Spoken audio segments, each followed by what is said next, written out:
मेरी मम्मी ना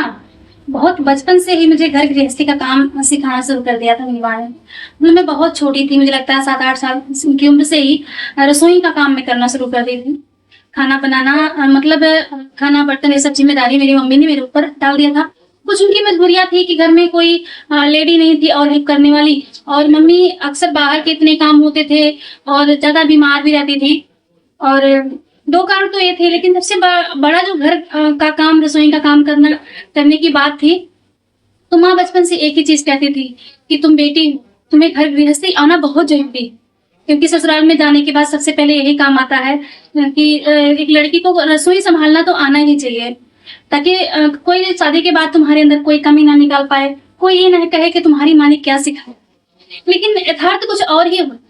सच्चाई जो मैंने देखी कि इतना बचपन से सब कुछ सीखने के बाद ससुराल जाने के बाद एक ही चीज सुनने को मिली, तुम्हारी माँ ने तुम्हें क्या सिखाया, तुम्हें तो कुछ आता ही नहीं। तो मुझे लगता है ना कि जो ये माएँ सोचती हैं कि हाँ अपनी बेटी को हम घर गृहस्थी का सारा चीज सिखा देंगे और जाके अपने ससुराल वालों को खुश कर लेगी, तो यकीन मानिए जो ससुराल वाले किसी दूसरी बेटी को अपना नहीं पाते ना, वो कितनी भी सर्वगुण संपन्न हो,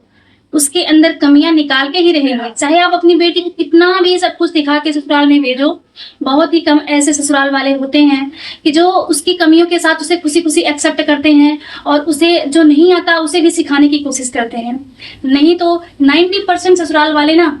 तुरंत से ही ताने देना शुरू कर देते हैं और ऐसी ऐसी बातें बोलेंगे कि कुछ सीखा नहीं ससुराल में, तुम्हारी माँ ने क्या सिखाया है। और सबसे असली राजनीति तो जो एक लड़की अपने मायके में सीख के नहीं आती है, बहुत कम लड़कियां होती होंगी जो ये सब चीजें सीखती होंगी, मुझे नहीं लगता, जो आके ससुराल में तुरंत से परफन शुरू करती हैं। मतलब 100% में 10% ही ऐसी होती होंगी, बाकी 90% तो ऐसे ही होती हैं जो बहुत सीधी सादी सी बेचारी सी बन के आती हैं और हर बात छोटी छोटी बात पे डरती हैं कि कहीं मुझसे ये गलती ना हो जाए, वो गलती ना हो जाए और मेरे माँ बाप पे उंगलियां ना उठ जाए, उनके संस्कारों पे लोग उंगलियां ना उठा दें। लेकिन यकीन मानिए जो लड़कियां डरती हैं ना, जिनके माता पिता सीधे सरल होते हैं, सिखा के भेजते हैं कि ससुराल वालों की सारी बातें सुनना, उन्हें जवाब मत देना, नहीं तो बेटा मेरे संस्कारों पे आघात होगा, मेरे संस्कार को लोग कोसेंगे। सच में यकीन मानिए आप वही लड़कियां ससुराल में दोषी बनाई जाती हैं। जाते ही से ससुराल वालों को लगता है ना कि एक दूसरे घर की जो बेटी आती है वो हर चीज में PhD करके आई है, बस मुंह ना खोले, काम करने में नंबर 1 होनी चाहिए, लेकिन मुंह ना खोले, अपना मतलब कुछ ओपिनियन ना दे, कोई बात ना बोले, अपने हक के लिए खड़ी ना हो, एकदम गूंगी बहरी मतलब बहरी ना रहे, गूंगी रहे, वो चलेगा।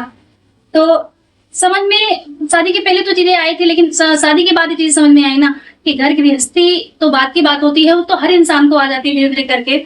चाहे बेटी हो या बेटा हो। जब इंसान को रोटी खाने की जरूरत पड़ती है तो हर कोई बनाना सीख लेता है, नहीं गोल बनेगी, थोड़ी टेढ़ी मेढ़ी बन जाएगी। लेकिन सबसे बड़ी बात होती है ना चतुरता, चालाकी, हर एक लड़की को आनी चाहिए। सच्ची बता रही हूँ मैं, अपने बेटियों को सबसे पहले चतुर चालाक और दुनियादारी से मतलब दुनियादारी सिखाइए,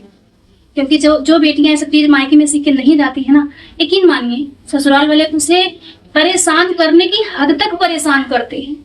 क्योंकि उन्हें पता है कि इनके मायके वाले सीधे साधे हैं और ये भी उस संस्कार में बड़ी है, ये कुछ बोलेगी नहीं और हम जितना चाहेंगे उतना अत्याचार कर सकते हैं। तो सिर्फ अपनी बेटियों को ना रसोई ही मत सिखाइए, उन्हें सच के साथ सच्चाई बोलना और खुद के आत्मसम्मान के लिए लड़ना भी सीखिए, क्योंकि दुनिया बहुत टेढ़ी है यार, बहुत टेढ़ी है। मैंने इतने सालों में ये चीज तो जान ली कि बहुत टेढ़ी है दुनिया, सीधे साधों का कोई गुजारा नहीं है।